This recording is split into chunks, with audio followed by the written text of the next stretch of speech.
Godina Wallaggaa Lixaa fi Shawaa Kaabaatti miseensonni waraana bilisummaa Oromoo karaa nagaan galaa jiraachuu itti fufaniiru. Ashamaa harka fuunee kabajamtoota hordoftoota qaroo miidiyaa oduu keenya qabannee walitti deebineetiin jirra. Hanga xumuraatti waliin akka turtan isin affeerra. Ameerikaa dabalatee biyyootaa fi dhaabbileen garaagaraa waliigaltee Ankaaraa akka deeggaran ibsan. Gamtaa Afrikaa fi Ameerikaa dabalatee dhaabbilee fi biyyoonni addunyaa hedduu waliigaltee Ankaaraa muddee 11 bara 2024 Ministeera Muummee Itoophiyaa Abiy Ahmedii fi Pirezidaantii Somaaliyaa Hassan Sheekh Mohammed gidduutti mallattaa'ee jajaniiru. Dura taa'aa Komishinii Gamtaa Afrikaa Muusaa Faqii Mahamed waliigaltee kana tarkaanfii barbaachisaa itti gaafatamummaa ol'aanaa qabu jechuun kan jajan yommuu ta'u, qaamoleen waliigalticha mallatteessan osoo hin tursiisin akka hojii irra oolchan cimsanii hubachiisaniiru. Gamtaan Awurooppaa ammoo waliigaltichi waldhabdee gaanfa Afrikaa keessatti mul'atu tasgabbeessuu keessatti wal kabajaa fi mariin akka barbaachisu kan agarsiisu ta'uu ibseera. Kana malees tokkummaa birmadummaa fi tokkummaa daangaa biyyoota lamaanii akka deeggarus kaaseera. Ameerikaan gama isheetiin waliigaltee kana birmadummaa, tokkummaa, walabummaa fi tokkummaa daangaa biyyoota lamaan gidduu jiru kan mirkaneessu ta'uu ibsiteerti. Kana malee marii teeknikaa Itoophiyaan faayidaa dinagdee waloof ulaa galaanaa amansiisaa nageenya qabuu fi itti fufiinsa qabu akka argatu dandeessisaa eega jedhanii dubbii kanarratti yaada isaanii kaahaniiru. Mootummaan Yuunaayitid Kingdom waliigaltee kana tarkaanfii tumsa tasgabbii misoomaa fi badhaadhina waloo gaanfa Afrikaa keessatti guddisuuf fudhatame jechuun jajeera. Akkaataa waliigaltee Ankaaraa muddee 11 bara 2024 marii haala mijeessummaa Pirezidaantii Tarkii Rasiib Xayyib Erdogaan Ankaaratti geggeeffame hordofee mallattaa'een biyyoonni lamaan birmadummaa fi tokkummaa daangaa walii kabajuu irratti waliigalaniiru. Waliigalteen mallatteessan garaagarummaa fi dhimmoota falmisiisaa ta'an dhiisuuf waliigalleerra jechuun biyyoonni lamaan badhaadhina waloof tumsan akka hojjetan waliigalaniiru. Kana malees akkaataa waliigaltee kanaan haala tokkummaa daangaa Somaaliyaa kabajeen Itoophiyaan ulaa galaanaa akka argattus ta'a jedhame. Waliigalteen gamlamee haala Itoophiyaan karaa Somaaliyaatti ulaa galaanaa itti argattu ilaallatu xumuruu dabalate mariin teeknikaa gurraandhala bara 2025 eegalamee ji'oota 4 keessatti xumuramuu akka jiraatu waliigalticha irratti eerameera. Waliigaltichi gumaacha loltoonni Itoophiyaa ergama gamtaa Afrikaa jalatti Somaaliyaa keessatti taasiftuuf beekamtii kenneera.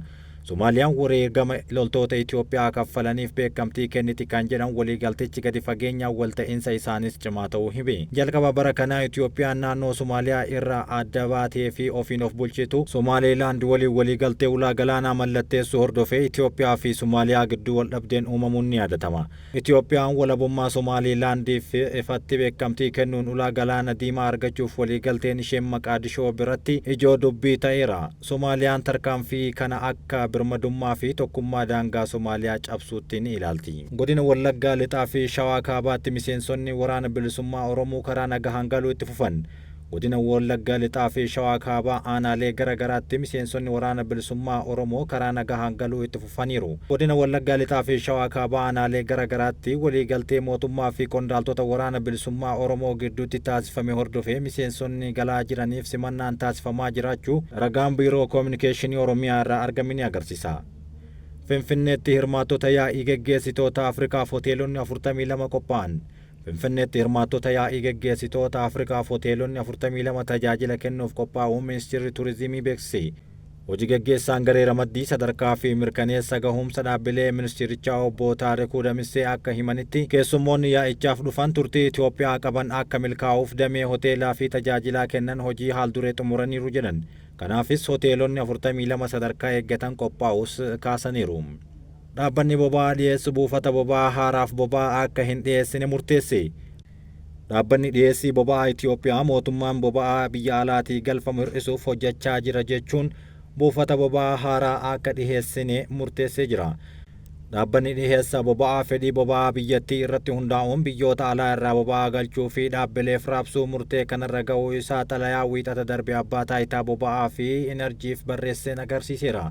Dhaabbanni tokkichi Itoophiyaa keessatti boba'aa dhiyeessuu kun buufataalee boba'aa haaraan eeyyama argatanii boba'aa akka dhiyeessaniif gaafataa jiran heddummaachuu fi buufataalee haaraa kennaniif boba'aa akka hin dhiyeessine boordiin murteesse abbaan taayitaa boba'aa fi enerjii beeksisuun ibsameera. Odeeffannoon baqattoonni Eertiriyaa biyyaa bahuuf mallaqa gaafatamuu jedhu dhugaa irraa kan fagaate ta'uu tajaajillichi ibse. Baqattoonni Eertiriyaa Itoophiyaa keessa jiran gara biyyoota biroo deemuuf mallaqa akka gaafataman biyyoota ari'aman odeeffannoon tamsa'aa jiru dhugaa irraa kan fagaate ta'uu tajaajilli immigireeshinii fi lammummaa beeksise. Tajaajilichi ibsa baaseen lammiilee Eertiriyaa karaa seera qabeessa ta'een viizaa guyyaa 90 argatanii gara biyyaa galan irratti tarkaanfiin fudhatame kamiyyuu akka hin jirre himaniiru. Haa ta'u malee lammiilee biyya ormaa karaa seera hin guutiniin daangaa ce'anii gara biyyaa seenuun hojii seerri hin heeyyamneef irratti bobba'anii argaman jiraachuu eeruun keessumaa lammiilee Eertiriyaa yakkatti bobba'anii argaman jiraachuu himeera. Tajaajilichi namoota kanneen karaa seera qabeessa ta'een galmeessuuf waamicha taasisus namoonni waamicha kana dhagahanii seera qabeessaan galan lakkoofsa xiqqoo ta'uu ifoomseera. Baqattoonni kunneen fira lammummaa Eertiriyaa qabu daawwachuuf fakkeessuun Dubaay, Eertiriyaa fi Ugaandaadhaa meeshaalee garaagaraa gara biyyaa galchuun kontiroobaandii fi gocha seeraan alaa irratti hirmaataa jiru. Kana malees sanadoota sobaa kan akka sanada geejjibaa, chaappaa, herrega baankii qopheessuun gocha yakkaa raawwachuun eerameera. Lammiileen Eertiriyaa yeroo eeyyamameef eeggatanii biyyaa hin baaneef adabbiin raawwatamu birrii 200 qofa eeruun odeeffannoon lammiilee Eertiriyaa mallaqa gaafatamu jedhu dhugaa irraa kan fagaate jedheera. Kaffaltiin seeraan alaa gaafatamus ta'ee biyya ari'aman raawwatame hanga ammaatti kan hin jirre ta'us himeera.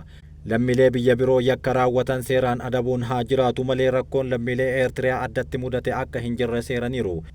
Komishiiniin marii biyyaalessaa naannoo Oromiyaatti hojii ajandaa walitti qabuu wiixata dhufu Adaamatti ni eegala. Komishiiniin marii biyyaalessaa naannoo Oromiyaatti hojii ajandaa walitti qabuu muddee 7 bara 2017 magaalaa Adaamaatti akka jalqabu beeksiseera. Boqonnaa jalqabaan naannichatti hanga ammaatti hojii komishiinichaa hubachiisuu raawwachuun komishiinichi beeksiseera. Boqonnaa lammaffaan immoo naannichatti godinaalee fi aanaalee adda addaatti hojiin hirmaattota adda baasuu kan raawwatamu ta'uu dubbataniiru. Komishiinichi naannoo Oromiyaatti muddee 7 hanga 15tti bara 2017tti boqonnaa marii ajandaa walitti qabuu magaalaa Adaamaatti kan raawwatu ta'uu ibseera. Sagantaa jalqabiinsa marii kanaa muddee 7 bara 2017 istaadiyeemii Yuunivarsiitii Saayinsii fi Teeknooloojii Adaamaatti kan gaggeeffamu ta'uu komishiinichi jala muree himeera. Adeemsa ajandaa walitti qabuu kanarratti qooda fudhattoonni paartilee siyaasaa irraa, dhaabbilee amantii irraa, dhiibbaa uumtotaa irraa, waldaalee siivikii fi dhaabbilee mootummaa 3 irraa kan walitti dhufan ta'uun himameera. Komishiiniin marii biyyaalessaa waggoottan 3 darban naannolee 9 fi bulchiinsa magaalota 2tti hojii ajandaa marii adda addaa baasuu raawwachuu beeksiseera. Itoophiyaa dabalatee biyyoonni Afrikaa 9 daawwattoota idil-addunyaaf bakka ol'aanaa ta'uun beeksifame. Biyyoonni kunneen bara 2023tti daawwattoota gara miiliyoona 50 keessummeessuu danda'uu isaaniis himame. Bara 2024 ji'oota 9 qofa keessatti namoonni biiliyoona 1 ol ta'an addunyaa guututti imala daawwannaa taasisaniiru. Weebsaayitiin Travel and Tour World jedhamu damee turizimii Afrikaa guddina ariifataa keessa akka jiru dubbiseera. Weebsaayitichi dameewwan turizimii idil-addunyaa fi sadarkaa isaanii maxxansuu kun akka ibsutti Itoophiyaa, Masrii, Morookoo, Tuuniziyaa, Afrikaa Kibbaa, Taanzaaniyaa, Moorishiyaa, Siisheelsii fi Swaatiin bakkeewwan turizimii ardii kanaa ol ka'oodha jedhaniiru. Bakkeewwan kunneen walumaa galatti daawwattoota miiliyoona 50 ol kan simatan yommuu ta'u, kunis guddina indaastirii imala Afrikaa agarsiisa guddaadha jedhameera. Tokkoon guyyaa hawwata uumamaa adda ta'ee aadaa, hambaa fi hawwata ammayyaa imaltoota addunyaa mara irraa dhufan hawwachuuf isaan dandeessisa jedhan. Biyyoonni akka Masrii, Morookoo fi Tuuniziyaa Afrikaa keessatti bakkeewwan turistii adda turee fi yoo ta'an, biyyoonni xixiqqoon kanneen akka Siwiizilaandii fi Siisheelsi xiyyeeffannoo addunyaa hawwataa jiru. Bara 2024 ji'oota 9 jalqabaa keessatti turistoonni biiliyoona 1.1 akka addunyaatti imalanii taasisanii, turizimii Afrikaa bara 2019 waliin wal bira qabamee yommuu ilaalamus dhibbantaa 6 kan dabalu jechuun himameera. Bara 2023tti daawwattoota miiliyoona 14.9 kan argatte Geebes ardii kanarratti bakka turistii adda dureen galmoofteerti. Jalqaba bara 2024 irraa eegalee Masriin lammiilee biyyoota 112 irraa dhufaniif viizaa irraa bilisa ta'een akka isaan seenaniif balbala banteerti. Tarkaanfiin kun damee turizimii guddisuu fi hawwata turizimii isa daawwattootaaf kutaalee adda addaa irraa dhufaniif akka dhaqqabamu gargaareera jedhama. Daawwattoota miiliyoona 14.5 kan qabdu Morookoon, Masritti aantee ammoo Tuuniziyaan miiliyoona 9.37 Afrikaan kibbaa daawwattoota miiliyoona 8.5 walitti aananii sadarkaa qabataniiru. Tarree kana keessatti kan hammatamte Itoophiyaan daawwattoota idil-addunyaa miiliyoona 1.8 akka keessummeessite ibsameera. Aadaa, seenaa fi arkitekchariin badhaate jedhamtee kan beekamtu Itoophiyaa keessatti daawwattoonni bataskaanota ijaarsa Laallibalaa, magaalaa durii Aksuum, paarkiiwwan akka gaarreen Baalee fi gaarreen Sameen dinqisiisoo ta'an daawwachuuf dhufu jedhame. Itoophiyaan lammiilee Afrikaa baha giddu galeessaa, Ameerikaa kibbaa, Eeshiyaa fi Ameerikaa kaabaa dabalatee biyyoota 90f viizaa malee akka seenan heeyyama kenniteerti. Kabajamtoota hordoftoota keenya, oduun keenya akkuma ta'uufetti jira, gara biyya alaatti isin dabarsina. Raashaan bu'uuraalee misoomaa anniisaa Yukureen haleelte. Raashaan bu'uuraalee misoomaa anniisaa Yukureen irratti haleellaa bal'aa ta'e raawwachuu raayyaan ittisa biyyattii beekse. Haleellaan kun haleellaa misaa'ilaa Yukureen tibba darbe bulchiinsa Taagaanoorgeetti raawwatteef deebii kennuudha jedhameera. Raashaan bu'uuraalee boba'aa fi anniisaa Yukureen irratti haleellaa milkaa'aa raawwachuu ministeerri raayyaa ittisa Raashaa himeera. Haleellaa Raashaan raawwatte bu'uuraalee misoomaa anniisaa Yukureen irra miidhaa guddaa qaqqabsiisuu ministeera enerjii Yukureen Jarman Gaaluush Koon dubbataniiru. US fi Tarkiin egeree Sooriyaa irratti bal'inaan waliigaluu Bilinkan dubbatan. Ministeerri dhimma alaa Yuunaayitid Isteets Antooniyoo Bilinkan kufaatii mootummaa Al-Asaad booda Tarkii fi Ameerikaan Sooriyaa keessatti itti aanee maaltu akka mudatu irratti waliigaltee guddaa godhaniiru jedhan. Biyyoonni kunneen lamaan yeroo wal waraansa Sooriyaa keessatti gareewwan milishaa wal morkaa turan deeggaraa turaniiru. Ministeera dhimma alaa Tarkii Haakaan Fidaan waliin erga wal arganii booda ibsa gaazexeessitootaaf kennaniin Bilinkan gareen Islaamummaa IS Sooriyaa keessatti deebi'ee akka hin kaane yaaluunis dirqama ta'uu dubbataniiru. Garee kana dhabamsiisuuf waggoota dheeraadhaaf baay'ee cimnee hojjechuun baay'ee gumaachineerra jedhan. Bilinkan itti dabaluun Tarkiin dandeettii dhiibbaa uumuu qabdu fayyadamuun Hamaas waliigaltee dhukaasa dhaabuu Gaazaa irratti akka fudhatu gochuuf akka yaaltu gaafachuu isaanis dubbataniiru. Dursaan mana hidhaa Sooriyaa US keessatti dararaan himatame. Qondaalli mootummaa Sooriyaa duraanii Ameerikaatti himannaan dararaa irratti banamu aanga'oonni kamisa kaleessaa beeksisan. Bara 2005 fi 2008tti mana sirreessaa giddugaleessa Damaasqoo kan to'ataa turan Abii Saameer Awusmaan himannaa dararaa akka raawwatamuuf shira xaxuu hedduudhaan garee murtii olaanaa federaalaatiin himatame. Aanga'oonni Ameerikaa himannaan Aleeshkaan irratti dhihaate kan nama qabbaneessuudha jedhan. Himatamaan kunis jalqaba bara kanaa himannaa kana immigireeshinii lamaatiin buufata xiyyaaraa idil-addunyaa Los Angeles keessatti kan to'atame yommuu ta'u, innis tikeettii imala balalliin Gaamtokkii irraa gara Beerut Libaanositti bitatee ture.